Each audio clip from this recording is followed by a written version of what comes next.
Nam mô Bổn Sư Thích Ca Mâu Ni Phật. Thưa quý Phật tử và quý thính giả thân mến, ngày rằm tháng Giêng theo phong tục cổ còn được gọi là Tết Thượng Nguyên. Đây là một Tết nằm trong hệ thống Thượng Trung Hạ Nguyên. Tết Thượng Nguyên là rằm tháng Giêng, Tết Trung Nguyên là rằm tháng 7 và Tết Hạ Nguyên là rằm tháng 10. Mỗi ngày Tết này lại hàm chứa những ý nghĩa khác nhau. Tết Thượng Nguyên là Tết hướng thiên cầu phúc, Trung Nguyên là địa quan xá tội, Hạ Nguyên là thủy quan giải ách. Trong tâm thức của người Việt, rằm tháng Giêng có ý nghĩa quan trọng vì đó là ngày rằm đầu tiên của năm mới. Ngày rằm tháng Giêng vào mùa xuân, theo quan niệm dân gian, tượng trưng cho sự phát triển sinh sôi. Vì vậy mà ngày này được coi trọng, người dân gửi gắm vào đó nhiều mong ước về một năm thuận hòa sung túc. Câu nói cũng cả năm không bằng rằm tháng Giêng nhằm nhấn mạnh ý nghĩa và tầm quan trọng của ngày này. Trong sách Cơ sở văn hóa Việt Nam, giáo sư Trần Ngọc Thêm viết, không chỉ ngày đầu năm mà tháng đầu năm cũng đặc biệt quan trọng. Theo quan điểm của người Việt, phàm làm bất kỳ điều gì, hễ đầu xuôi thì đuôi lọt. Bởi vậy, trong những ngày đầu năm, đầu tháng, người dân Việt có tục cúng giái và kiêng kỵ rất được coi trọng. Ngoài ra, trong tâm thức của người Việt, rằm tháng Giêng còn được coi là Tết muộn, có ý nghĩa không khác gì ngày Tết Nguyên Đán. Bởi dư âm những ngày Tết Nguyên Đán vẫn còn, khi nhiều gia đình vẫn tiếp tục ăn Tết, gói bánh chưng, chơi mai đào nở muộn. Ngày nay, ở nhiều vùng địa phương vẫn lưu giữ tục lệ này, thậm chí có nơi còn ăn rằm to hơn cả những ngày Tết. Các tích lý giải về tầm quan trọng của rằm tháng Giêng.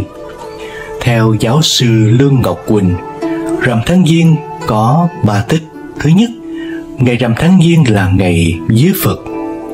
Người theo đạo Phật có câu, cho dù lễ tất cả năm, không bằng đi lễ ngày rằm tháng Giêng. Đây là ngày rằm đầu tiên trong năm mới. Tất cả những linh hồn, linh anh may mắn nhất của năm mới đều ở ngày này. Vì thế, đối với người theo đạo Phật, trừ ngày mùng 1 Tết thì đây là ngày lễ đầu tiên trong năm. Họ lên chùa thắp nén nhang, cầu xin một sự may mắn. Tích thứ hai là ngày rằm tháng Giêng là ngày Tết Nguyên Tiêu. Thời xưa có một vị vua cứ đến ngày rằm tháng Giêng là cho mời các trạng nguyên vào hậu triều để nói chuyện đầu năm. Sau khi các quân vào hậu triều, buổi trưa họ được vua thiết đại yến tiệc. Thiết đại yến tiệc xong, buổi tối vua và các trạng vào vườn Thượng Quyển để ngắm trăng và dịnh thơ. Các ông trạng sẽ thi nhau đọc thơ để cho vua nghe. Từ đó, theo phong tục tập quán, người ta coi rằm tháng Giêng là ngày Tết Nguyên Tiêu, là ngày Tết của các vị vua và trạng. Thứ ba là ngày Tết Nguyên Tiêu là ngày rằm đầu tiên của tổ tiên dòng họ trong năm mới. Do vậy, chúng ta cũng cần phải lễ tổ tiên trong gia đình. Cách cúng rằm tháng Giêng không cầu kỳ mâm cao cỗ đầy. Về lễ vật cúng rằm tháng Giêng tại gia đình, nếu làm đầy đủ thì phải có 5 mâm, 5 đĩa ở 5 vị trí khác nhau. Một mâm cơm đặt trong nhà, 4 mâm còn lại đặt ở ngoài trời. Mâm cơm đầu tiên đặt ở bàn thờ gia tiên trong nhà. Mâm cơm thứ hai đặt ở hướng Tây hoặc bàn thờ Phật. Mâm cơm thứ ba quay về hướng Đông để thờ các vị vua và các vị trạng, để tưởng nhớ câu chuyện của các vị vua và trạng thời xưa. Mâm cơm thứ tư là mâm cơm đặt ở hướng Nam để thờ các vị thần tiên, Long Thần Thổ Địa Thổ Công Táo Quân. Mâm cơm thứ năm là mâm cơm thờ Thượng Đế, thờ trời đất, đặt ở hướng Bắc hoặc đặt ở giữa. Tuy nhiên, việc làm mâm cúng không cần thiết phải cầu kỳ mâm cao cổ đầy. Bên cạnh nhang đèn, mâm cúng gia tiên có thể cúng bằng bất cứ thứ gì mà gia đình có. Lễ Phật là cúng chay, gia đình không có điều kiện thì chỉ cần một chén nước, một đĩa hoa quả nho nhỏ. Cúng Thượng Đế cũng chỉ cần một bát nước trắng nếu gia đình không có điều kiện. Đây là nghi lễ thể hiện tấm lòng của gia chủ đối với thần tiên, với trời Phật, không cần thiết phải lễ linh đình mâm cao cổ đầy.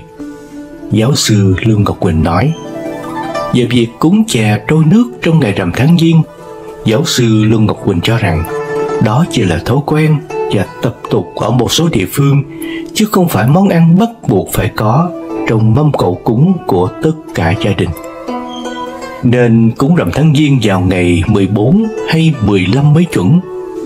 Khi được hỏi về việc nên cúng rằm tháng Giêng vào ngày 14 hay là 15 là tốt nhất, bạn sẽ nhận được khá nhiều đáp án khác nhau.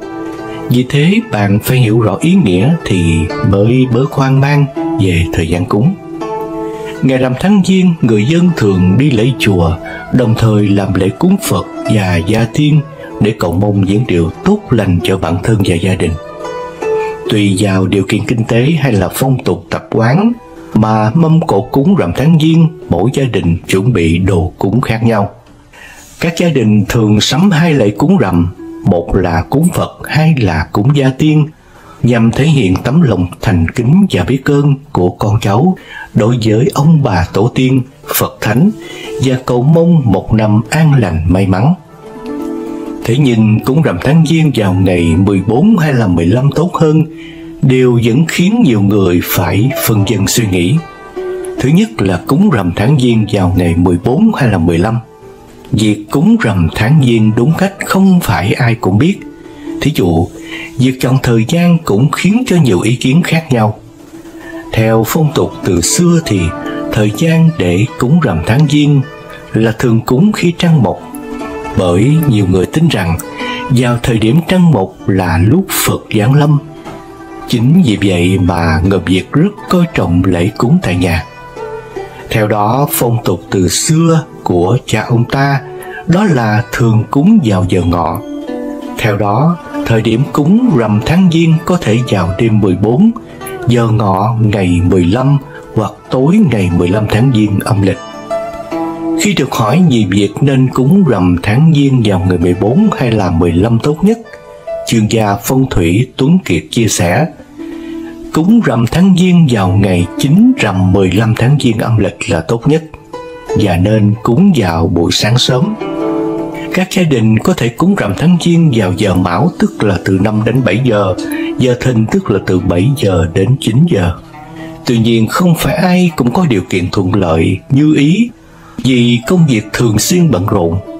Nếu gia đình không sắp xếp được công việc để cúng vào giờ ngọ ngày 15 tháng Giêng âm lịch, có thể cúng trước từ sáng ngày 14 tháng Giêng âm lịch đến trước 19 giờ ngày 15 tháng Giêng âm lịch. Nếu ngày 15 âm lịch gia chủ có việc quan trọng khác thì có thể sửa soạn đồ cúng để mời các cụ, các vị thần về dùng bữa sớm vào chiều ngày 14 âm lịch. Hoặc không thì gia chủ có thể chuẩn bị mâm cúng rằm vào sáng hoặc chiều ngày 15 âm lịch, đúng ngày các cụ, các vị thần đi thăm con cháu. Nhưng nên nhớ là ngoài hai ngày này ra thì gia chủ không nên cúng rằm vào các ngày khác, vì sẽ mất linh. Có thể nói mỗi gia đình lại tùy biến linh động cúng vào ngày giờ khác nhau.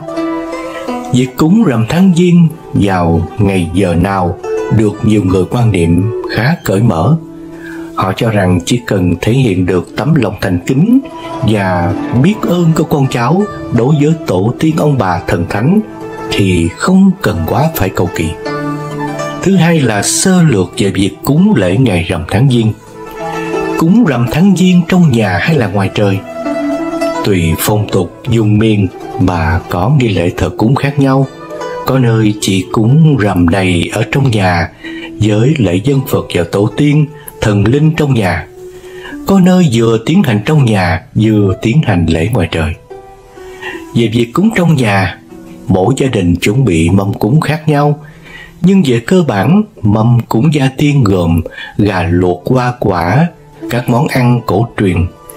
Ngoài ra nên có thêm các món khá đặc biệt là bánh trôi nước, bánh chay và đĩa đậu kho đường. Việc cúng các vật phẩm này nhằm mục đích cầu mong cuộc sống suôn sẻ. Mâm cúng rằm và các vật cúng được đặt ở dưới bàn thờ. Văn khấn cúng rằm tháng Giêng cũng cần được chuẩn bị trước để khi cúng sẽ không làm mất lòng bề trên.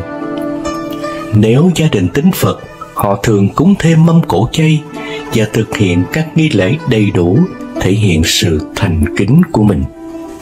Về việc cúng ngoài trời, việc cúng tại gia đình và chuẩn bị mâm cúng ngoài trời mang ý nghĩa cúng trời, cúng thần linh cai quản của năm đang tiến hành lễ cúng, khác với cúng trong nhà là cúng thần bản thổ và gia tiên. Nếu năm đó gia chủ gặp năm tuổi sao hạn thì cũng có thể dâng sớ cúng cầu tai qua nạn khỏi. Đối với cúng thần linh, với mỗi vị đều có những thủ tục văn khấn khác nhau. Còn đơn giản nhất chỉ là một mâm hoa quả, có thể thêm bánh trôi, bánh chay và đậu kho như cúng trong nhà. Bên cạnh việc làm lễ cúng rằm tháng Giêng, thời gian này nhiều gia đình thường đến chùa lễ Phật vào ngày 15 tháng Giêng âm lịch để cầu mong những điều tốt lành trong một năm mới. Người dân đã tấp nập đến chùa lễ Phật cầu bình an, khỏe mạnh, hạnh phúc. Một số hiểu lầm về rằm tháng Giêng nhất định phải tránh để không gặp xui xẻo. Những phong tục tập quán của rằm tháng Giêng đẹp và đáng gìn giữ, nhưng cũng có những biến tướng đáng lo ngại khiến cho chúng ta cảm thấy phiền muộn và không biết bao giờ mới loại bỏ được chúng. Tầm quan trọng của ngày lễ rằm tháng Giêng hay Tết Nguyên Tiêu đã được người xưa đúc rút. Đi lễ quanh năm không bằng rằm tháng Giêng, và ngày nay tất cả các gia đình Việt vẫn tiếp nối truyền thống. Đến ngày rằm tháng Giêng, ngoài làm lễ cúng tại nhà, hầu hết mọi người còn đi lễ chùa cầu an lành cho bản thân gia đình. Đây được xem là phong tục tập quán mang một giá trị văn hóa đẹp và là đặc trưng của tín ngưỡng thờ cúng nước ta. Nhưng nhiều người dân vẫn không hiểu được ý nghĩa và giá trị thực sự của Tết Nguyên Tiêu này, và để xảy ra những sai lầm đáng tiếc. Dưới đây là một số hiểu lầm về rằm tháng Giêng thường gặp. Thứ nhất là tranh cướp các đồ cúng lễ.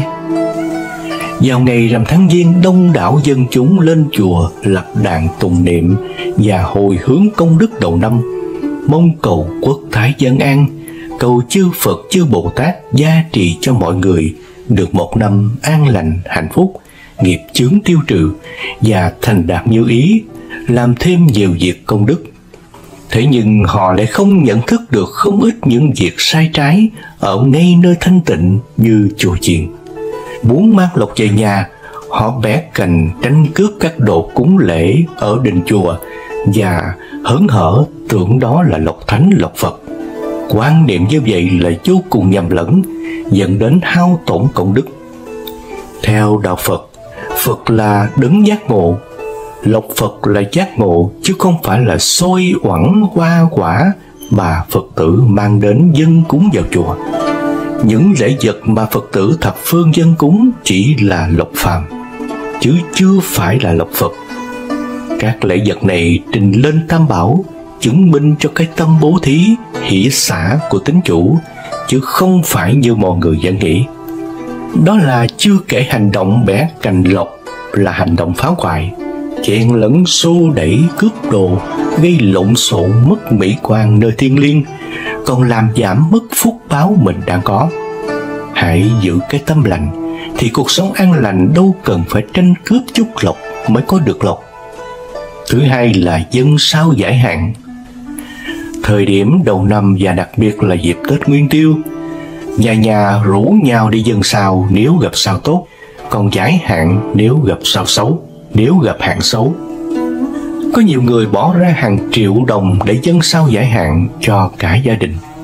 Họ không hề hay biết cách làm này đã tiếp tay cho các hủ tục mê tín dị đoan có cơ hội sống lại và hoạt động công khai.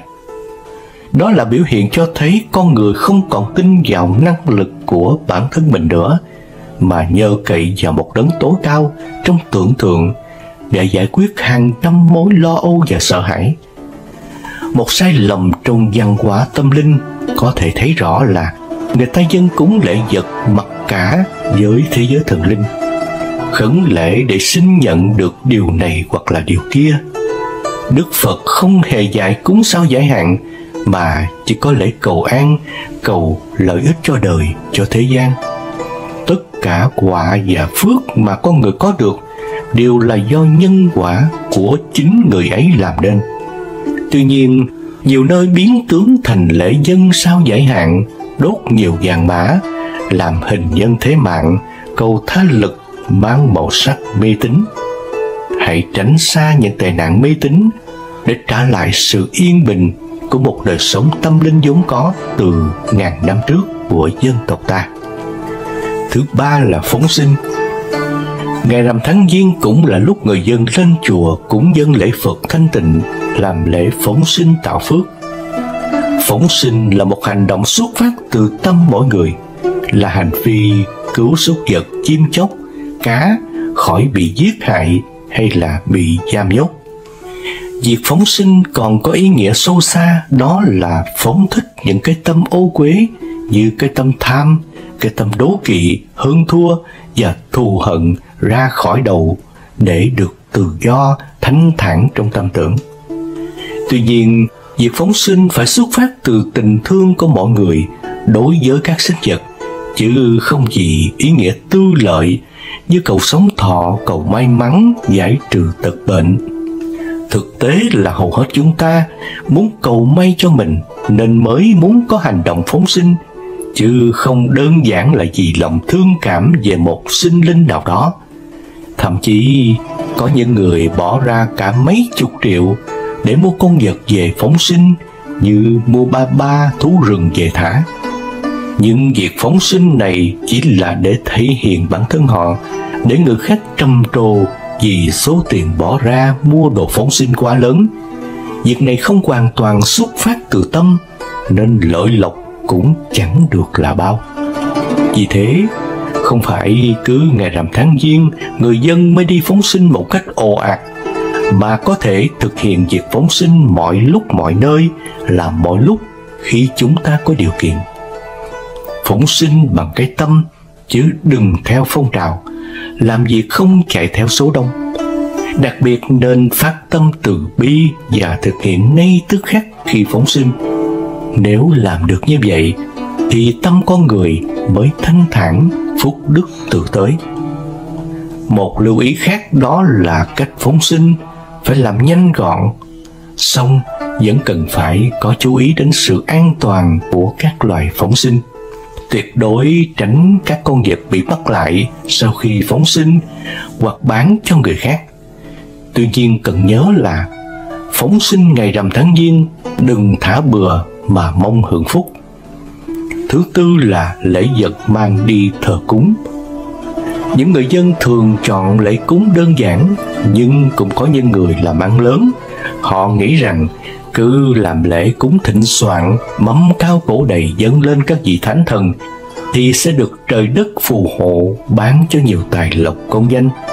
Thậm chí họ đốt nhiều vàng mã, tiền giả với mong muốn mình cũng sẽ nhận lại số tiền tương đương như vậy. Theo lịch ngày tốt, điều đó đang đi ngược lại những giá trị tốt đẹp và nhân văn của nó. Tất cả mọi thứ đều xuất phát từ lòng thành. Hơn nữa, Đạo Phật không dạy phải đốt vàng mã cho người đã mất, cũng không cổ suý việc đốt vàng mã, vừa phí phạm lại ô nhiễm môi trường. Vì thế bạn nên nhớ, không cúng tiền giả, không cúng tiền có nguồn gốc bất chính, không cúng tiền do tham nhũng, số đề hay là trộm cắp. Cúng hoa tươi, quả tươi thanh tịnh, nước thanh khiết, đèn nến hương thơm, không có hóa chất độc hại. Không cúng đồ mã, đồ cũ, đồ tanh hôi, không cúng vật thực có nguồn gốc sát sinh. Một trong những lưu ý khác khi dâng lễ vật đó là tránh chế biến thức ăn chay, thay hình dạng tôm kho, thịt nướng. Làm như thế là cái tâm vẫn còn vọng tục, vẫn còn hướng về mặn. Làm thức ăn chay khó hơn thức ăn mặn, đòi hỏi công phu hơn. Thứ năm là bỏ bê công việc để đi chùa. Về mặt phong tục tập quán, lễ cúng rằm tháng Giêng gắn liền với nền nông nghiệp nguyên thủy xa xưa của nước ta, là ngày bắt đầu làm việc trở lại. Điều này mang ý nghĩa thúc đẩy mọi người hăng say lao động, góp phần phát triển đất nước. Thế nhưng hiện nay, nhiều người lại bỏ bê công việc đi cúng bái liên tục. Đó là hoàn toàn đi ngược lại với ý nghĩa ban đầu của ngày này. Với Việt Nam và các nước trồng lúa nước, sau ngày rằm tháng Giêng hàng năm, công việc cày bừa của vụ chim sẽ bắt đầu. Bà con nông dân ở các nơi đều khẩn trương chuẩn bị cho công việc đồng áng. Vì đến thời điểm này, thời tiết rất tốt, bắt đầu bớt lạnh, mọi vật đều trong trạng thái rất sung mãn. Còn với cuộc sống hiện đại, để tiếp nối giá trị tốt đẹp này, thì hãy xem thời điểm rằm tháng Giêng là lúc bạn nên quay lại với công việc với lòng quyết tâm cao để thực hiện thật tốt các kế hoạch đã đề ra trong năm mới bạn nhé. Tại sao có người nhớ được tiền kiếp, có người không? Vấn đề kiếp luân hồi cũng như nguyên nhân khiến con người có thể nhớ về cuộc đời trước đó của mình là những điều mà đến nay khoa học vẫn chưa lý giải được. Tuy nhiên, không phải đó là nguyên nhân để phủ nhận vấn đề luân hồi. Vấn đề luân hồi là một vấn đề sâu xa tế nhị. Từ ngàn xưa, con người đã tìm cách lý giải về vấn đề này. Trong nhân gian, không hiếm những lời giải thích tại sao con người lại quên đi những gì thuộc về tiền kiếp. Nếu giả dụ rằng có sự tái sinh thì nhớ lại kiếp trước sẽ gây được biết bao nhiêu điều phiền toái trở ngại. Một người sinh ra, nếu nhớ được tiền kiếp của họ, người ấy sẽ tìm đến những gì liên quan đến bản thân họ ở quá khứ hơn là hiện tại. Thực tế trên thế gian đã có khá nhiều trường hợp xảy ra. Vì hiện tại họ mới chỉ sinh ra và rất mới lạ đối với những người mà họ nhận là cha, mẹ, anh em, bà con. Một thí dụ dễ hiểu là khi một đứa bé ra đời và đến tuổi biết suy nghĩ, nếu đứa bé ấy nhớ lại tiền thân của mình là con của ông A, bà B, thì dĩ nhiên khi lớn, tình mẫu tử, phụ tử sẽ sống dậy nơi đứa bé, và dĩ nhiên nó sẽ tìm đủ mọi cách để gặp lại cha mẹ cũ. Như vậy, người mẹ hiện nay của đứa bé sẽ ra sao? Sẽ đau đớn, khổ sở, buồn rầu biết chừng nào. Thí dụ ấy giống như tâm trạng của một cô gái ngày xưa về nhà chồng, mà bao nhiêu kỷ niệm đẹp với người yêu dấu đều bỏ lại đằng sau, trong khi người mà mình sẽ gọi là chồng thì lại là một người không quen biết. Do cha mẹ có tiền kiếp thì hình ảnh ấy sẽ lôi cuốn vô cùng, không những vì tình cảm ràng buộc mà còn có thể là vì tò mò, muốn biết sự thật về kiếp trước của mình ra sao. Luật luân hồi quả báo quy định rõ ràng con người sẽ phải chuyển sinh qua nhiều kiếp, và những gì họ phải trải qua như buồn đau, khổ hận, tai nạn hoặc sung sướng, hạnh phúc, giàu sang đều do từ kết quả họ tạo ra từ kiếp trước. Hiện tượng luân hồi được xem như là một định luật. Tuy nhiên, luật này dễ bị xáo trộn khi con người biết được rõ ràng mỗi kiếp của mình. Những bậc đại sư, những vị cao tăng cũng chưa hẳn biết rõ tiền kiếp của mình. Những bậc thiền giả có quyền lực cao khi tập trung tư tưởng mới có thể nhớ lại kiếp trước và xem đó như là những biến cố đã xảy ra trong những dòng đời trước đó của mình. Chính Đức Phật Thích Ca khi đang trên đường tìm đạo vẫn chưa biết được tiền kiếp của mình. Mãi đến khi chứng ngộ đạo Pháp mới thấy được các kiếp. Nhờ Ngài đã đắc được túc mạng minh và thiên nhãn minh. Nhờ đó mà Ngài nhớ lại được hàng ngàn tiền kiếp chuyển hóa trong trí như một cuộn phim quay ngược dòng thời gian. Như vậy, chỉ nhân bậc siêu phàm mới có khả năng nhớ lại tiền kiếp. Còn loài người hầu như tất cả đều chìm đắm trong tăm tối mê mờ, không thấy, không biết những gì đã xảy ra ở những tiền kiếp của mình.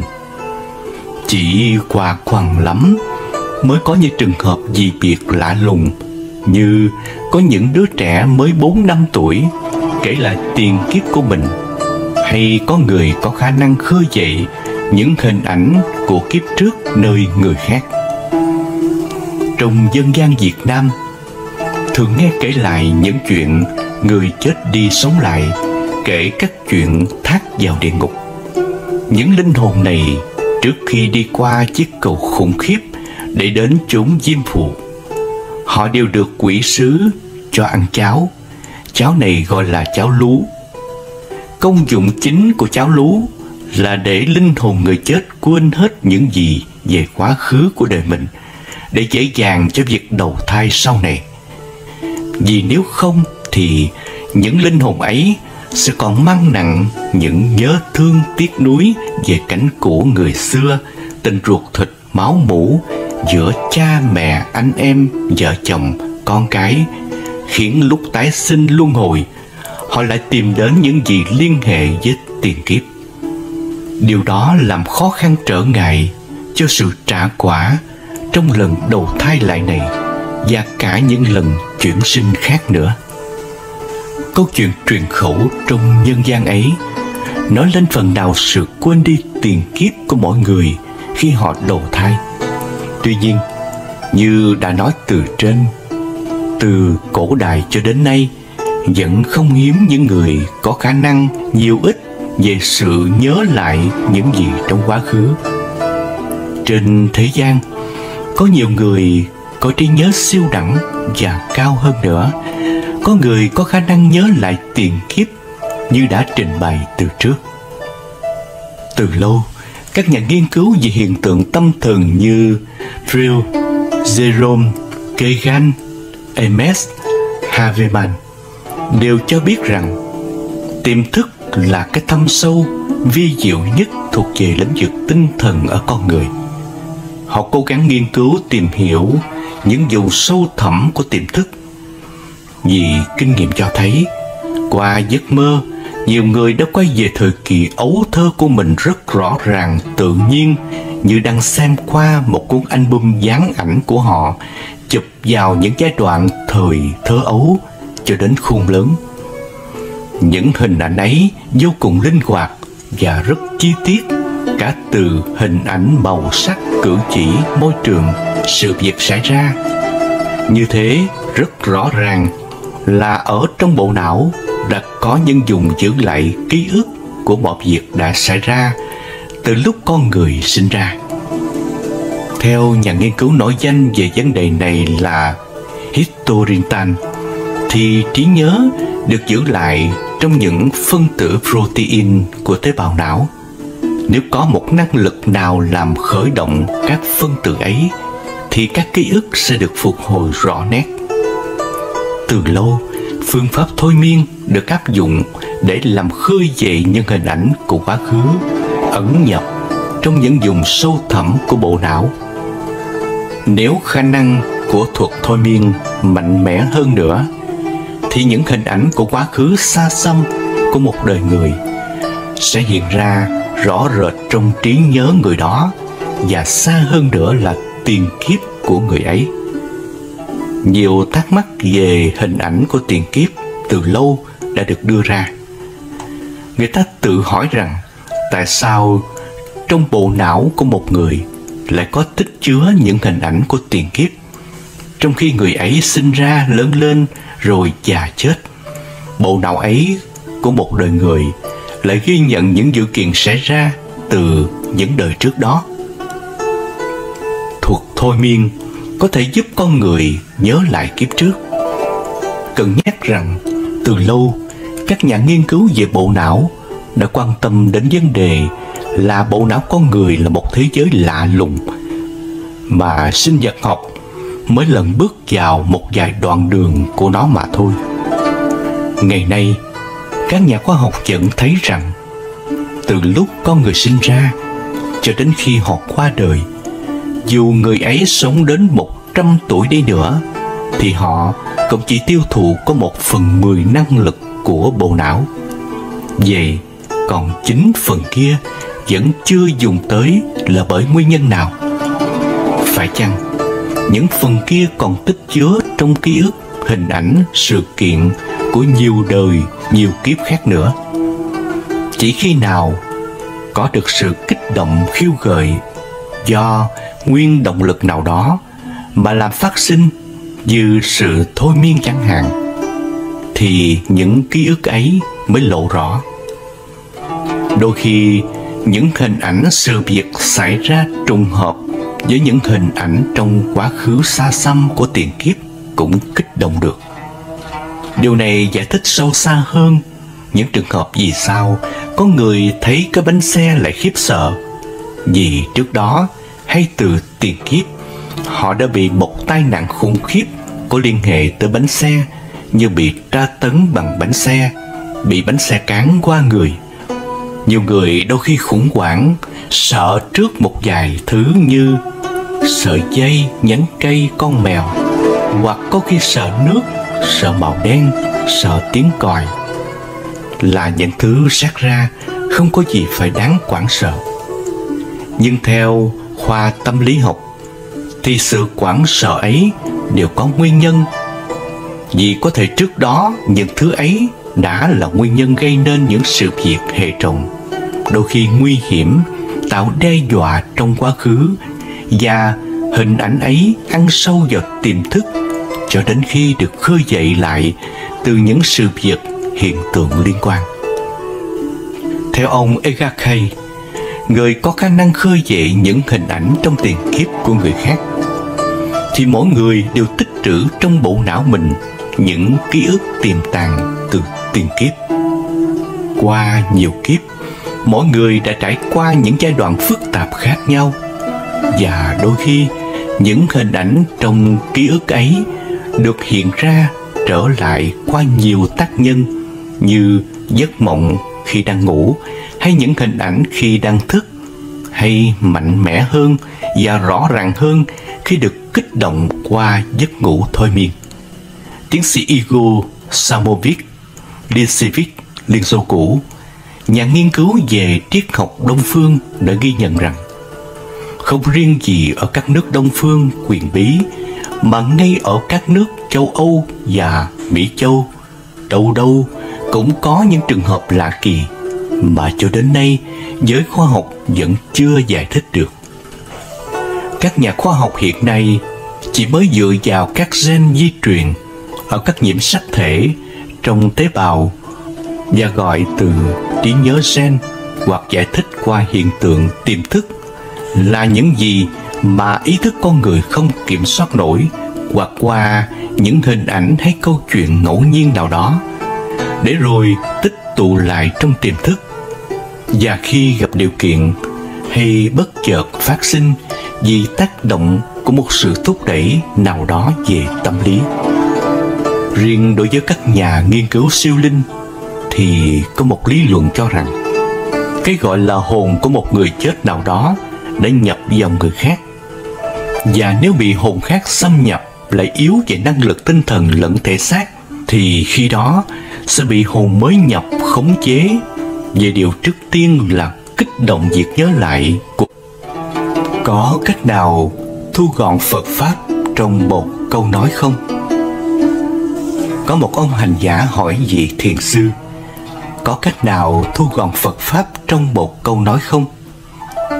Vị thiền sư mới lấy một cây que, vạch một đường dưới đất, rồi hỏi đường vạch này dài hay ngắn. Ông hành giả nói, thưa Ngài, nói không được, bởi vì muốn nói dài hay ngắn mình phải so với cái gì đó. thiền sư nói, đó, Phật Pháp là gom trong đó đó. Tại sao Phật Pháp gom trong câu đó? Là vì mình có so sánh nên mình mới ghét cái này thích cái kia. Vì mình có thích ghét, mình mới làm các việc thiện ác. Quý vị có phân biệt được cái mịn với cái nhám không? Chính vì có phân biệt mịn nhám nên mình mới thích cái mịn, không thích cái nhám, đúng không? Chứ nếu từ nhỏ đến lớn quý vị có xài một thứ thôi thì quý vị đâu có phân biệt. Tôi biết có nhiều người họ xài áo ấm polyester, nó khác. Đồ ấm bằng len nó khác, bằng cashmere có khác, bằng angora có khác. Mình có xài mình mới biết cashmere nó khác len, rồi từ đó mình mới khoái cái cashmere. Tại sao mình có thích có ghét? Tại sao tôi ghét cái bà này? Một là bà đã làm những cái chuyện chống lại lợi ích của tôi. Cách hành động của bà không giống với cách hành động của những người thương tôi. Tôi phải có so sánh trong đó. Muốn tự học Phật nên bắt đầu từ đâu? Đời sống này nó là một sự so sánh. Tại sao thích ăn cay? Là vì cái cay nó ngon hơn cái không cay. Tại sao sợ cay? Là vì cái không cay nó ngon hơn cái cay. Tại sao có những món mình ăn phải nóng? Là vì ăn nóng nó ngon hơn không nóng. Có nhiều món mà mình phải ăn lạnh, nó ngon hơn không lạnh. Như trưa hè nóng nực, mình ăn chén chè đậu xanh ấm ấm, nó không ngon bằng chén chè đậu xanh mà có đá. Cho nên có nhiều lúc lạnh nó ngon hơn không lạnh, có nhiều lúc nóng nó ngon hơn không nóng. Có nghĩa là ghét và thích nó đều đi ra từ so sánh. Từ có so sánh mới có thích ghét. Từ có thích ghét nên người ta mới có trốn ghét tìm thích. Và có nhiều con đường trốn ghét tìm thích. Con đường thứ nhất là thiện ác bất chấp. Con đường thứ hai là làm lành lãnh dữ. Để chi vậy? Để kiếm được cái thích và né được cái ghét. Như vậy toàn bộ Phật Pháp nằm trong đường vạch đó, đúng không? Phật Pháp vi diệu. Nhờ cô Đoàn Như Ý, giáo viên trường Chu Văn An, kể tôi nghe về tấm gương nghị lực phi thường và nhân hậu vượt qua bệnh tật hiểm nghèo nhờ trì chú tụng kinh làm công quả từ thiện. Tôi về trường trung học cơ sở Nguyễn Bỉnh Khiêm, gặp cô Liên Văn Thư, hỏi mới biết nhà cô La Thị Xuân Lộc ở tổ 1, phường Phú Hiệp, thành phố Huế. Trò chuyện với cô Lộc, cô nói Phật Pháp vi diệu. Năm nay cô Lộc 58 tuổi. Năm 51 tuổi, cô bị ung thư buồng trứng. 3 tháng sau quá trị 6 đợt, rồi chi căn khoa xương, xạ trị 25 tia. 3 năm sau, di căn qua vú phải cắt bỏ. Đến nay, vừa tái khám xong, mừng là được xác định không có di căn tái phát. Oai lực phi thường của chú Đại Bi. Trong thời gian bị bệnh, chồng cô là ông Nguyễn Đôn Đường. Ngoài việc lo chạy chữa, hàng ngày từ 4 giờ sáng ông lại sám hối 108 lại, cầu nguyện cho cô hơn 1 năm trời. Phần cô Lộc tuy chưa am hiểu nhiều về Phật Pháp, nhưng nhờ các em gái là bác sĩ, người thì khuyên cô ăn chay, người khuyên cô trì chú Đại Bi, và nhờ sư cô Tuệ Phương gọi cô đến chùa Thuần Hóa cùng tụng kinh Thủy Sám. Từ đó cô cùng chồng phát tâm ăn chay trường. Cô nghĩ sự sống của mình chỉ đếm trên đầu ngón tay, nên phát tâm tu sửa chùa làng Thế Long để có nơi tu tập. Chùa làng Thế Long xây dựng cách đây đã 204 năm, bị hoang phế. cô Lộc cùng cô Lại, bạn đồng tu, xin phép trưởng làng rồi vận động con cháu và bạn bè mua vật liệu tu sửa chùa. Từ đó mỗi ngày cô Lộc đều sang chùa tụng 2 thời kinh. Thời sáng từ 5:30 đến 7 giờ gồm niệm Phật, lạy Phật nửa tiếng, đi kinh hành. Thời tối từ 19:30 đến 21 giờ gồm tụng kinh Vô Lượng Thọ, lạy Phật 108 lạy. Sau đó có thêm cô Lại và nhiều người nghèo, người khuyết tật đến tu tập. Ban đầu các cô nấu cơm ở nhà đem đến chùa cho các bạn đồng tu thọ dụng. Sau này xây được nhà trai, các cô nấu ăn luôn tại chùa. Cô Lộc tâm sự: em tụng kinh, một mình em cũng tụng, 2 người em cũng tụng, đều đặn mỗi ngày như thế cho đến nay. Ngày rằm 4 tháng 10 năm 2017, tôi đến chùa Thế Long. Các bà, các chị và nhiều đạo hữu khuyết tật đang tụng kinh A Di Đà, thí thực và phóng sinh. Đạo tràng chùa Thế Long hiện có hơn 40 đạo hữu cùng tu tập, tụng kinh niệm Phật mỗi tháng 3 ngày, mùng 1 rằm và ngày 28 âm lịch. Chú Đại Bi và tâm kinh tinh túy lòng từ bi và trí tuệ. Ngoài ra, các cô thường tổ chức trao quà cho học sinh nghèo vượt khó ở các trường trung học cơ sở trong phường, thăm và tặng quà cho bệnh nhân ung thư ở Bệnh viện Đại học Y Dược Huế. Trung thu vừa qua, đạo tràng Phật tử chùa Thế Long đã trao 52 suất quà cho các em khoa nhi Bệnh viện Đại học Y Dược Huế, thăm và trao 75 suất quà cho các em khoa nhi Bệnh viện Trung ương Huế. Với lòng thương mến chân thành, mọi người rất hoan hỷ và cảm động.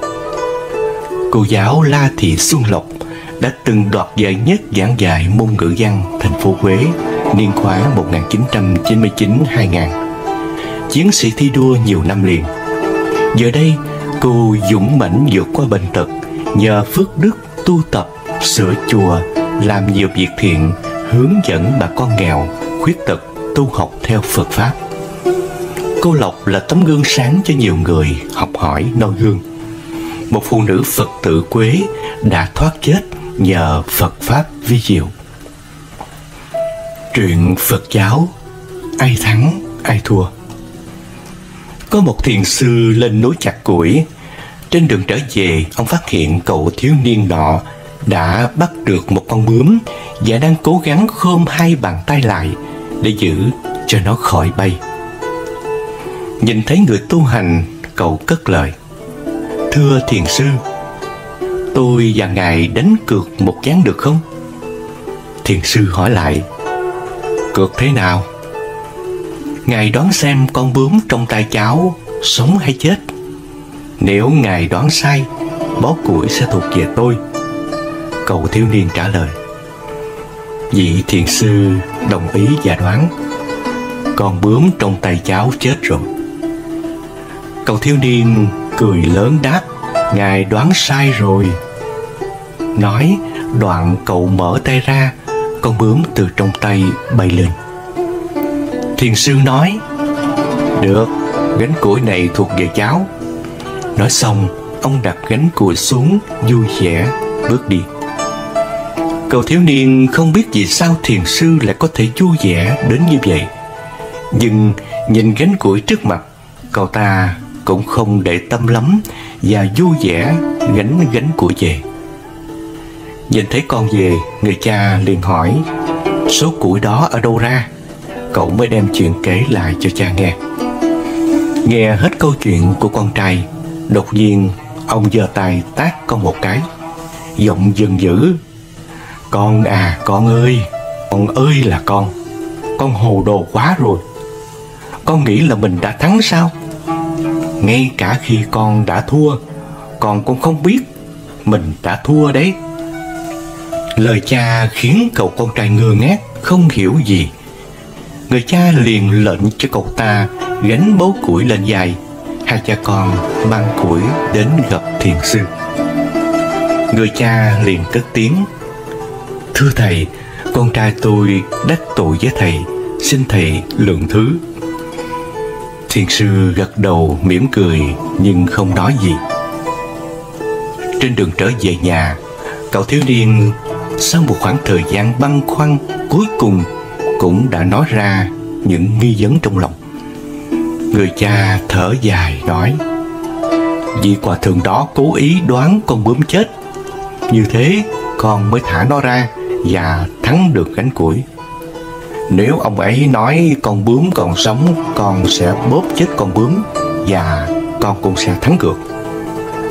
Con cho rằng vị hòa thượng đó không biết con tính toán gì hay sao? Người ta thua một bó củi, nhưng vì thứ giá trị hơn rất nhiều, đó là từ bi. Còn con đã thua, đã để mất thứ quý giá đó mà chẳng hề hay biết."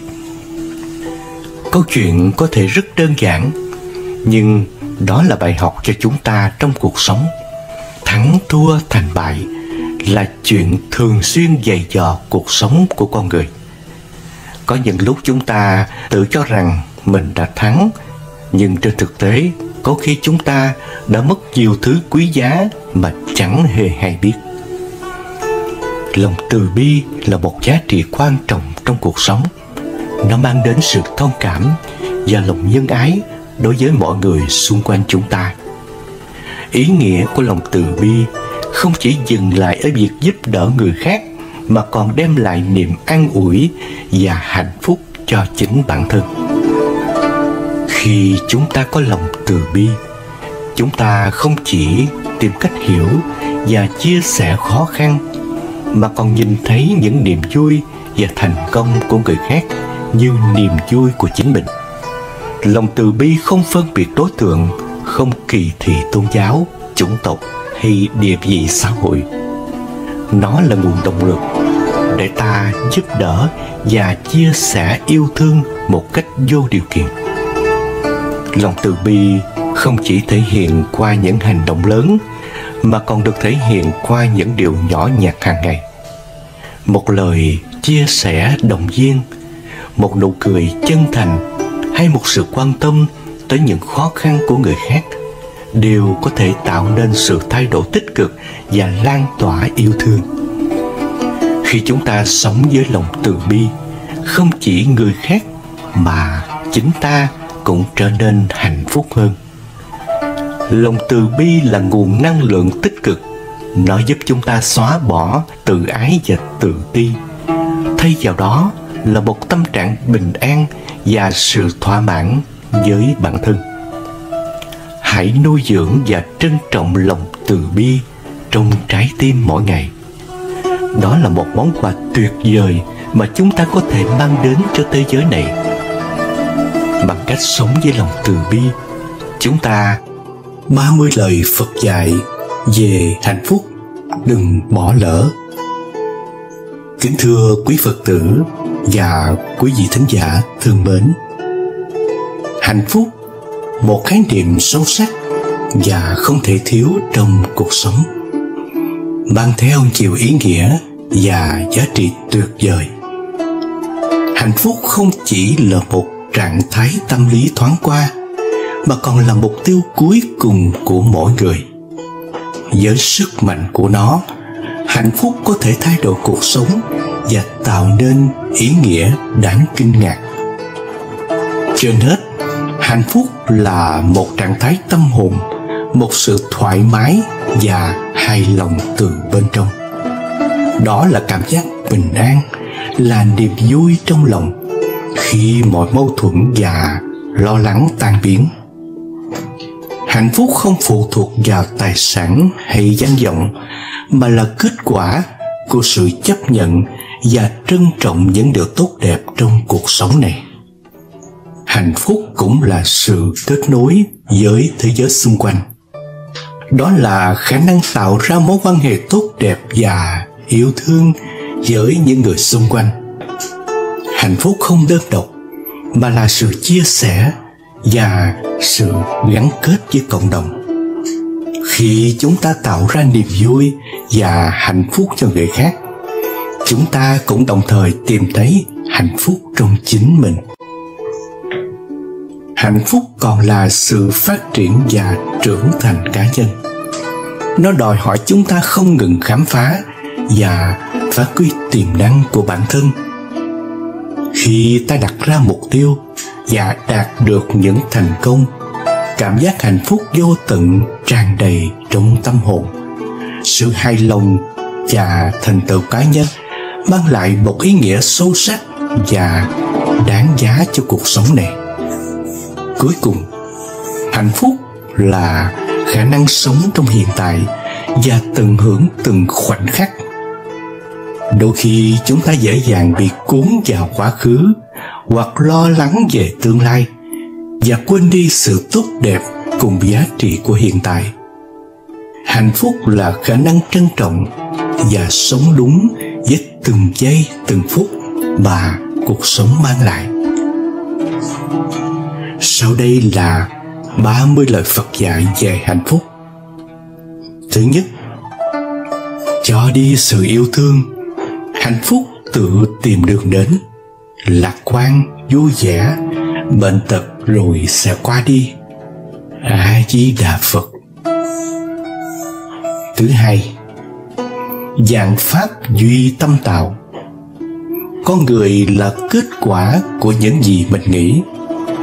Nếu một người nói và làm với tâm trong sáng thanh tịnh, hạnh phúc sẽ luôn đi theo anh ta như hình với bóng. Thứ ba, thanh tịnh và giản đơn là đôi cánh giúp tâm hồn thăng hoa. Thứ tư, không có con đường dẫn đến hạnh phúc. Hạnh phúc chính là con đường. Thứ năm, vợ chồng cùng sống cùng chết, nháy mắt là thống khổ, nhưng vĩnh hằng là hạnh phúc. Thứ sáu, rất nhiều người vì cái gọi là hạnh phúc mà yêu nhầm người, nhưng càng nhiều người vì yêu đúng người mà hạnh phúc trọn đời. Thứ bảy, hàng ngàn ngọn nến có thể được thắp sáng bởi một ngọn nến, và cuộc đời của ngọn nến ấy không hề bị tàn lụi. Hạnh phúc không bao giờ cạn đi khi ta biết sẻ chia. Thứ tám, đừng cố xây dựng hạnh phúc trên sự bất hạnh của người khác. Bạn sẽ vướng vào lưới của hận thù. Thứ chín, hạnh phúc là cảm giác. Xem nhẹ chút, thoải mái trong lòng. Thứ 10, nhiều người cho rằng sự náo nhiệt là hạnh phúc, nhưng khi quá náo nhiệt sẽ không có bình yên. Hạnh phúc thực sự dựa trên sự bình yên. 11, tâm thái là do rèn luyện, cần phải bình thản, có tấm lòng yêu thương. 12, thời khắc hiện tại tràn ngập niềm vui và hạnh phúc. Chỉ cần bạn để tâm, bạn sẽ nhìn thấy chúng. 13, cội nguồn của tình yêu nằm sâu trong mỗi chúng ta. Chúng ta có thể giúp người khác hạnh phúc. Một lời nói, một hành động, một suy nghĩ cũng có thể làm vơi đi nỗi buồn và tăng hạnh phúc cho người khác. 14, hãy hiểu, thương và tương kính người yêu của mình, cũng chính là đem lại hạnh phúc đến cho người và cho chính mình. 15, hạnh phúc không phải làm dơ vào cho mình thật nhiều, mà ngược lại, bạn nên ban tặng, san sẻ những gì mình có cho người khác. Đó mới chính là hạnh phúc. Bản thân hạnh phúc, tức vận mệnh sẽ tươi đẹp. 16, làm người phải biết vui vẻ. Niềm vui và nỗi buồn luôn xen kẽ lẫn nhau. Vui vẻ có mức độ chính là cả đời được thanh thản. 17, không đi đến cực đoan. đi đến cực đoan bao giờ cũng gặp thất bại thảm hại. Phải chủ động tìm kiếm sự khôn ngoan của cuộc đời. 18. Một trong những điều tốt nhất trong cuộc sống là nhận ra rằng bạn hoàn toàn hạnh phúc mà không cần đến những thứ mà bạn cứ ảo tưởng là mình buộc phải có. 19. Nguồn gốc của mọi khổ đau trên thế gian đều bắt nguồn từ tâm bám chấp. 20.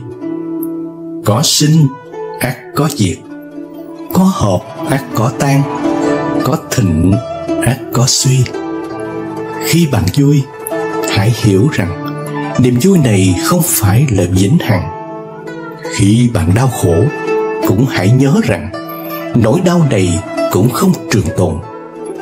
Vạn pháp thế gian vốn vô thường. 21. Hạnh phúc không bao giờ đến với người không biết tri ân những gì mình đang có. 22. Hãy biết cảm ơn cả những nghịch cảnh. Mỗi một vết thương đều là một sự trưởng thành. 23.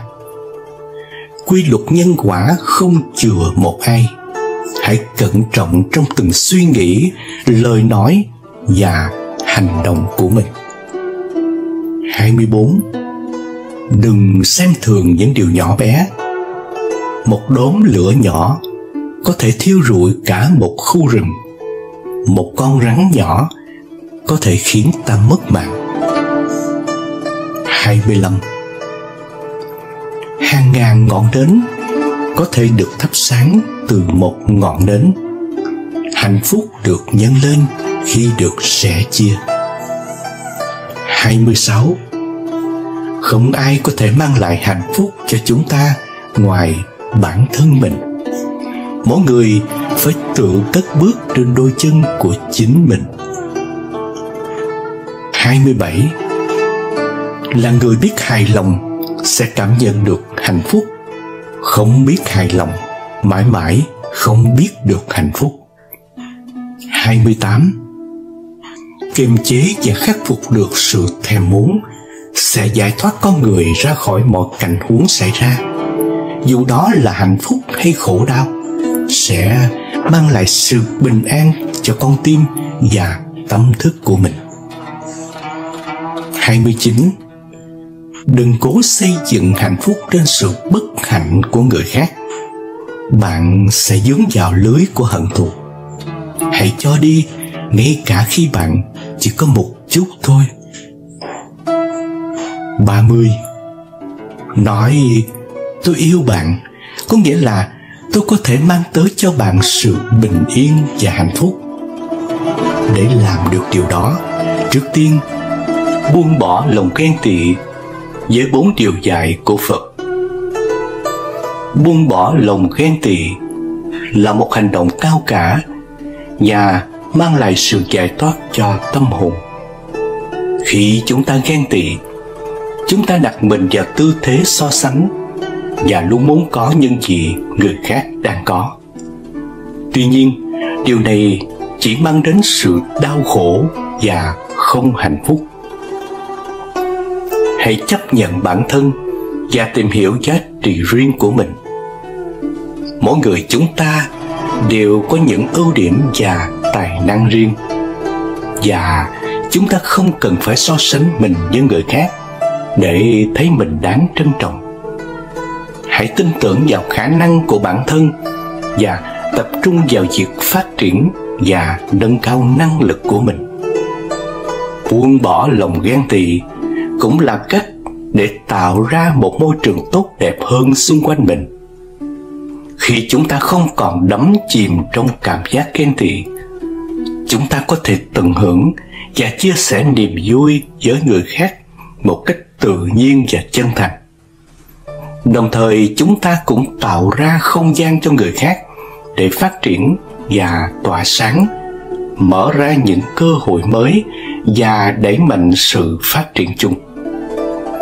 Thay vì chỉ tập trung vào những gì người khác có, hãy tập trung vào việc xây dựng cuộc sống của chính mình. Hãy đặt mục tiêu làm việc chăm chỉ và tạo dựng những giá trị riêng mà chúng ta có thể mang đến cho thế giới này. Khi chúng ta không bị áp lực và khống chế bởi cảm xúc ghen tị, chúng ta có thể sống một cuộc sống tự do, bình an và tràn đầy niềm vui. Chúng ta có thể tận hưởng từng khoảnh khắc và trân trọng những điều đơn giản nhưng quan trọng trong cuộc sống. Hạnh phúc không nằm ở bên ngoài, mà nó tồn tại trong lòng chúng ta khi chúng ta tìm thấy sự an bình và sự đồng lòng với thế giới xung quanh. Buông bỏ lòng ghen tị không chỉ giúp chúng ta trở thành phiên bản tốt hơn của chính mình, mà còn giúp chúng ta tìm thấy sự bình yên và hạnh phúc trong lòng. Khi chúng ta có thể chào đón thành công và hạnh phúc của người khác mà không ghen tị, chúng ta đã tiến bước trên con đường đến sự tự do tâm hồn và trọn vẹn hơn trong cuộc sống.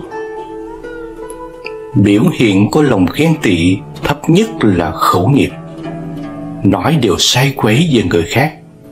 Nặng hơn là biến thành oán khí, sân hận, hành động gây tổn hại tới người khác. Phật dạy cách xóa bỏ lòng ghen tị để thân tâm an lạc, nhận ra giá trị của bản thân và cố gắng nhiều hơn trong cuộc sống. Nếu có lòng ghen tị, sẽ mắc phải những sai lầm rất đáng tiếc sau đây. Thứ nhất là tạo ra nghiệp ác. Vì thấy người có mà mình không có, nên tạo ra những việc trái với luân thường đạo lý để có cái của người, hoặc hại người mà đoạt lấy cái mình thích. Thứ hai là không phát hiện ra khuyết điểm của bản thân.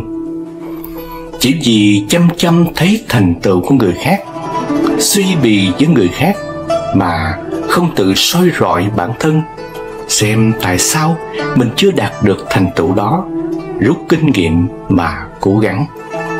Thứ ba là mất đi bạn bè. Người hay ghen tị không được hoan nghênh, không thật lòng đối đãi với người khác, nên bạn bè cũng dần mất đi. Thứ tư, phá hoại bồ đề tâm. Những thiện nghiệp công đức đã gây dựng đều bị mất. Tâm tình lúc nào cũng bồn chồn, không thoải mái, không yên ổn, nguy hại tới sức khỏe.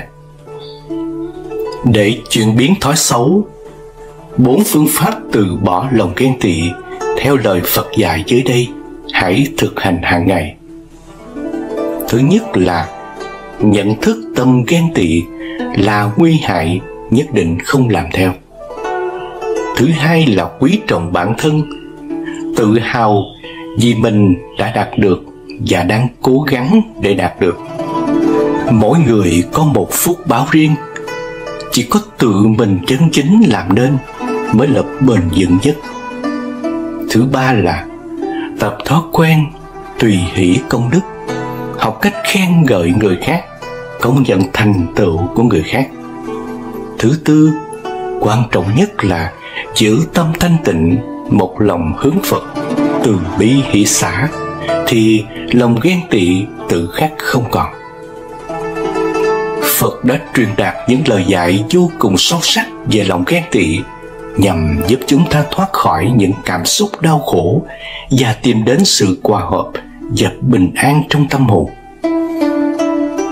Theo lời Phật dạy, lòng ghen tị là một trong những tâm tình có hại nhất và làm cản trở đường tới sự giác ngộ và hạnh phúc. Ghen tị sinh ra từ sự so sánh và ganh đua, từ lòng ham muốn và lòng tự cao tự đại. Khi chúng ta không thể chấp nhận thành công, tài năng hay hạnh phúc của người khác, mà luôn luôn muốn có được những gì họ có, chúng ta đánh mất đi sự hòa hợp và sự hạnh phúc thực sự. Phật đã khuyên chúng ta phải tìm hiểu và hiểu rõ về bản chất của lòng ghen tị. chúng ta cần nhận ra rằng sự khác biệt và đa dạng là điều tự nhiên trong cuộc sống. Mỗi người trong chúng ta đều có những mặt mạnh và yếu khác nhau, và không ai hoàn hảo trọn vẹn. Chính trong sự khác biệt đó, chúng ta có thể học hỏi và phát triển bản thân một cách tốt hơn. Phật đã dạy rằng để vượt qua lòng ghen tị, chúng ta cần rèn luyện lòng biết ơn và lòng từ bi. Thay vì nhìn vào người khác vì những gì người khác đạt được, chúng ta nên nhìn vào những điều tích cực và những thành tựu của bản thân. Chúng ta cần trân trọng và biết ơn những gì mình đã có, và cống hiến sự quan tâm và lòng từ bi cho người khác. Lòng từ bi cũng giúp chúng ta tạo ra môi trường tốt đẹp, nơi mà chúng ta không cạnh tranh hay ganh đua với nhau, mà hơn hết là hỗ trợ và cổ vũ lẫn nhau. Chúng ta có thể chia sẻ niềm vui và thành công của người khác một cách chân thành và tận hưởng hạnh phúc trong lòng khi chúng ta biết rằng sự thành công của người khác chấp trước trong đạo Phật. Chấp trước trong đạo Phật được nói đến khá nhiều nhằm nhắc nhở chúng ta hiểu rõ những tác hại của nó và tìm cách để xả bỏ, nếu không sẽ mãi vướng mắc trong khổ đau luân hồi.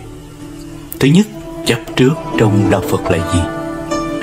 Chấp trước là sự vướng mắc về tâm thức của một người vào điều gì đó, bao gồm cả những thứ hữu hình cho tới những thứ vô hình, bao gồm tình yêu, công việc cho tới thân thể, tiền bạc, nhà cửa xa hơi, vợ con, món ăn ngon, ngủ nghỉ.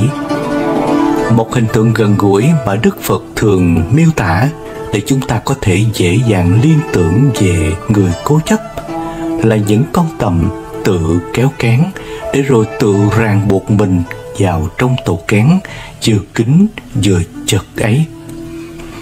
Chính vì có tâm chấp trước mà chúng ta sinh ra nóng giận, vui, buồn, ghen ghét, chê, tham lam, ích kỷ, cạnh tranh, đua đòi. Dù mọi người không để ý, nhưng nó là nguyên nhân khiến ta ngụp lặn trong đau khổ, buồn sầu, bất an suốt cả một kiếp người. Một câu chuyện giúp ta hiểu thêm về tâm chấp trước trong đạo Phật, đó là câu chuyện về người đánh bẫy khỉ. Anh này dùng quả dừa khoét một lỗ nhỏ, cho vài hạt lạc bên trong và rải xung quanh. Khi con khỉ xuất hiện, chúng lần lượt ăn các hạt lạc trên mặt đất, sau đó thò tay vào quả dừa để lấy thêm những hạt ở bên trong. Tay nó trở nên cồng kềnh hơn khi nắm các hạt lạc bên trong quả dừa. Như vậy, nó không thể lôi tay ra khỏi lỗ hổng. Thế nhưng, nó không vì thế mà buông các hạt lạc, rồi khóc lóc tức giận, nhưng không thể nào rút tay ra. Nó quên mất rằng chỉ cần thả hạt lạc, tay chúng hoàn toàn có thể rút ra được khỏi cái bẫy. Trong lúc chúng sợ hãi thì người đánh bẫy đến bắt nó. Việc chấp trước của chúng ta hầu hết cũng giống như con khỉ không dám buông các hạt lạc. Cuối cùng là càng dễ dùng thì càng mắc kẹt. Điều này cũng tương tự như việc ta mãi bị mắc kẹt mãi trong luân hồi sanh tử chỉ vì sự tham luyến của chính mình. Để hiểu hơn về chấp trước, ta có thể tham khảo một số thí dụ về người chấp trước. Người chấp trước xạ tiết cái thân xinh đẹp của mình, không chịu hiểu rằng già đi thì cơ thể lão hóa theo thời gian.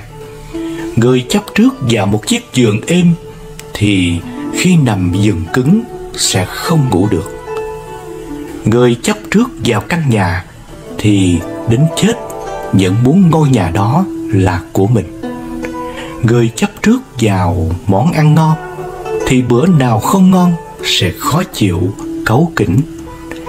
Người chấp trước vào tiền bạc thì tiền dơi sẽ buồn khổ không yên. Người chấp trước với vợ chồng thì khi họ làm trái ý là không vui, tức giận, mắng mỏ. Thứ hai, tác hại của sự chấp trước. Sự chấp trước của mỗi người khác nhau và nguyên nhân là nghiệp của luân hồi sanh tử khác nhau.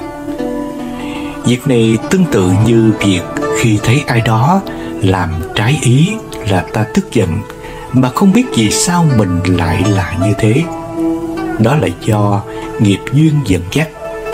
Trong khi đó, người có tu luyện lường trước được những điều đó thì họ không vì thế mà khởi tâm tức giận. Hay giống như một người có sở thích ngủ dậy muộn thì bắt họ dậy sớm quả là cực hình. Nguyên nhân của thói quen này chính là nghiệp của họ từ trong quá khứ, hình thành thói quen dậy muộn. Muốn thoát khỏi tình trạng này không phải dễ dàng. Cho nên chấp trước chính là một trở ngại lớn nhất của hầu hết chúng ta. Nó khiến con người ở trong vùng mù của bóng đêm thì không thể tiếp cận ánh sáng mặt trời. Thế nên bất kể bạn là người hay thần tiên, nếu còn chấp trước thì không thể nào ra khỏi luân hồi, ngăn chặn cơ hội học hỏi. Đức Phật xác nhận rằng những người cố chấp như vậy là khó có thể mở lòng để tiếp thu học hỏi thêm điều gì từ người khác. Việc này giống như một ly nước đã đầy thì không thể đổ thêm nước vào nữa. Thế nên lượng nước trong cốc bị giới hạn với lượng nước cũ. Tương tự như vậy, kiến thức của họ bị giới hạn với những thông tin cũ, không có chỗ cho những thông tin mới hơn, hữu ích hơn lọt vào. Người như vậy không bao giờ chịu thừa nhận thiếu sót của bản thân, không biết đâu là đúng, sai, trái, phải, chỉ lo bảo vệ ý kiến của mình và bịt tai trước những thông tin trái chiều. Kiến thức trong thế gian bao la, rộng lớn, không thể nào học cho xuể. Kiến thức cũng thay đổi liên tục theo thời gian, nhưng những người chấp trước lại tự cố định trong một kiến thức nhất định và không chịu học hỏi thêm điều gì. Đức Phật từng nói rằng người cố chấp tự mình ngăn chặn những cơ hội tiếp cận và học hỏi từ Ngài, và đây là gốc rễ đưa đến sự tranh đấu vì họ sống trong vô minh mê mờ của dục vọng. Trong kinh có ghi lại rằng người chấp trước sở kiến, kiên trì gìn giữ rất khó rời bỏ. Vì ấy sống không cung kính, không tùy thuận bậc đạo sư, không cung kính, không tùy thuận pháp, không cung kính, không tùy thuận tăng, không thành tựu đầy đủ các học pháp, bao bọc mình bằng tà kiến. Người cố chấp thì ai nói gì cũng không nghe, tưởng rằng chỉ có mình đúng theo cách hiểu của mình, sẽ không tôn trọng và không chấp nhận quan điểm của người khác. Nói theo ngôn ngữ của Phật giáo là chấp trước tà kiến. Những người cố chấp quá bám víu vào kiến thức mình biết, thường tự hạn chế mình trong khe hẹp nhận thức một chiều, để rồi ngày càng xa rời thực tế, tâm trí mê mờ. Một người cố chấp vào một điều gì đó, một khái niệm nào đó, thì họ nhất quyết cho rằng mình đúng. Chỉ một thông tin sai khác liền tìm cách dẫn chứng để bao biện phủ định. Thế nên họ chẳng bao giờ thấy được cái chân của sự thật. Với tính cách trên, họ trở nên khó gần, tiêu cực, không ai muốn lại gần, cũng chẳng muốn chia sẻ. Họ là người tự trói bản thân mình vào kinh điển, đánh mất sự tự do trong nhận thức. Cuộc sống mệt mỏi, căng thẳng. Cứ nghĩ tới cảnh một người chỉ thích nằm chỗ ấm, chỗ mềm, thì khi tới những chỗ cứng không thoải mái sẽ không ngủ được. Kết quả là họ thao thức cả đêm không ngủ nổi. Chỉ một việc nhỏ ấy thôi, họ đã tự làm mình mệt mỏi, căng thẳng rồi. Những người này có cái tôi rất lớn, luôn tự xây ra bức tường ngăn cách với mọi người, dễ nóng nảy, phẫn nộ với những ý kiến trái chiều. Cho dù họ xinh đẹp, thành công, nhiều tiền, nhưng với tính cách này, họ như một ốc đảo lạnh lẽo. Dù ở gần nhau vẫn không thể nào sưởi ấm cho nhau. Người khác cố gắng giao thiệp cũng chỉ thêm bực mình, khiến cuộc sống trở nên vô cùng mệt mỏi, căng thẳng và nặng nề. Người cố chấp muốn áp đặt suy nghĩ khốn khổ mà từ người ấy yêu cầu rằng ai thương yêu, quý mến họ thì phải đạt một số yêu cầu nhất định. Nếu những người thân yêu làm những việc trái ngược với suy nghĩ và ý thích của họ, họ sẽ nổi giận. Họ không thể chấp nhận được một sự thật rằng mỗi người là một tiểu thế giới và là duy nhất, không ai giống ai. Nên mong ai đó sống theo khuôn mình đúc sẵn là một việc làm không xảy ra. Nên họ tự làm mình chịu thiệt thòi và đau khổ. Tham sân sâu nặng. Một người cố chấp thường không chấp nhận mình là người nặng nề về tâm tham. Họ tin rằng mình vẫn làm việc thiện, vẫn bố thí cúng dường thì không thể tham được. Tham không chỉ là tham tiền bạc.